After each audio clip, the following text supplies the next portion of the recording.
Bore पानी के बाद ग्राम खड़की में आधा दर्जन गांव वालों को उल्टी दस्त बुखार होने की सूचना मिलने पर गुरुवार के दिन स्वास्थ्य विभाग के अमले ने गांव में पहुंचकर शिविर लगाया।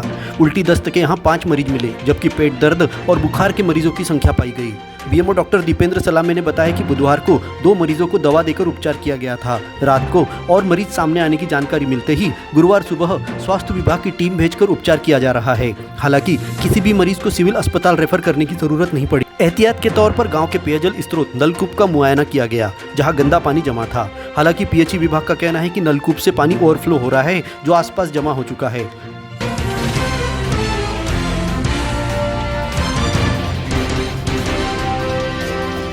मध्य रेलवे के डीआरएम कार्यालय में संपन्न हुई सांसदों की बैठक में सांसद बंटी साहू द्वारा जबलपुर नागपुर एक्सप्रेस को छिंदवाड़ा से चलाने की मांग की गई, जिसके विरोध में कांग्रेस ने प्रेस वार्ता लेकर उन पर पांडुरना के हक को छिंदवाड़ा ले जाने की साजिश रचने का आरोप लगा दिया। कांग्रेस के जिला अध्यक्ष सुरेश झलके और जिला कार्यवाहक अध्यक्ष सुनील बुधराजा ने सांसद पर पांडुरना को छोड़ सिर्फ छिंदवाड़ा के लिए रेल सुविधाएं मांगने का आरोप लगाया। सुरेश झलके ने कहा कि कांग्रेस ने पिछले दिनों कोरोना काल में बंद हुई 22 ट्रेनों के स्टॉपेज को पुनः बहाल करने की मांग को लेकर जनता के साथ बड़ा आंदोलन किया था, जिसके बाद डीआरएम ने ट्रेनों को शुरू करने का आश्वासन भी दिया था, लेकिन यह आज तक पूरा नहीं हुआ। सांसद विवेक बंटी साहू ने जिन ट्रेनों का पांडुरना को स्टॉपेज मिल रहा है, उनमें जबलपुर नागपुर एक्सप्रेस को भी छिंदवाड़ा से चलाने की मांग कर डाली। इससे साफ जाहिर होता है कि सांसद पांडुरना को अपना जिला नहीं मानते, केवल छिंदवाड़ा के लिए अपनी जिम्मेदारी समझते हैं।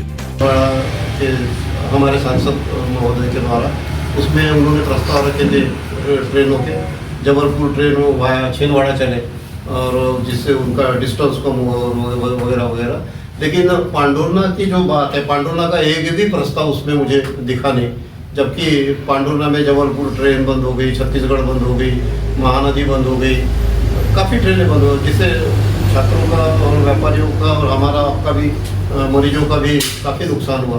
तो सांसद महोदय ने मुझे लगता कि चीज़ें रखनी चाहिए थी उसमें। वैसे फ्लाईओवर की बात है पांडुरना के, बहुत ज़रूरी है और वो इलेक्शन में आश्वासन भी शायद उन्होंने दिया था, तो करना चाहिए उसको। मेरा यही आक्षेप है उन पर कि उन्होंने कोई प्रस्ताव पांडुरना के बारे में नहीं रखा, उसको ज़रूर रखना था। पांडुरना ने काफ़ी उनको मदद की इसमें। प्रेस वार्ता में सुरेश झलके और सुनील बुधराजा ने कहा कि ऐसा हुआ तो कांग्रेस इस पर बड़ा आंदोलन करेगी और सांसद का विरोध दर्ज किया जाएगा। इस दौरान मनोहर सिंह ठाकुर, जनपद पंचायत के उपाध्यक्ष भीमराव वाल्के, किसान प्रकोष्ठ के अध्यक्ष हरनाम सिंह सेंगर, मीडिया प्रभारी देवकांत मांडवगढ़े और अन्य लोग उपस्थित थे। जिसमें लोग जबलपुर जा सकते हैं और वहाँ से नजदीक भी पड़ता है, तो ये भेदभावपूर्ण रवैया जो सांसद महोदय द्वारा किया गया है, इसका हम विरोध करते हैं और रेल मंत्री से और अन्य उच्च अधिकारी से निवेदन करते हैं कि यथावत वो ट्रेन की जाए।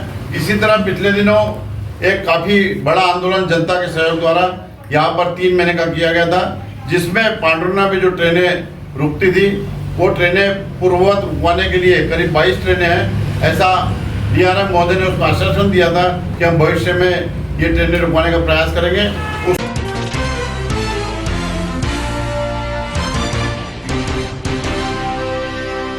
पर भी किसी प्रकार का कोई संज्ञान हमारे सांसद महोदय द्वारा नहीं लिया गया।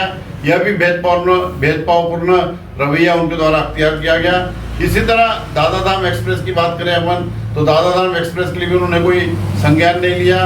पांडुरना से बहुत पुरानी मांग बरूर रोड पर, अमरावती रोड पर एक ओवरब्रिज की गई है, वो भी उसके बारे में भी कोई संज्ञान नहीं लिया गया। मुझे तो ऐसा लगा उनकी बैठक में जिस तरह से हमारे सांसद महोदय का रवैया रहा कि पांडुरना ऐसा तो नहीं कि उनके संसदीय क्षेत्र से अलग कर दिया गया है या बाहर किया गया है। ये भेदभावपूर्ण रवैये की हम विरोध करते हैं, भर्त्सना करते हैं और तीखे शब्दों में आलोचना करते हैं।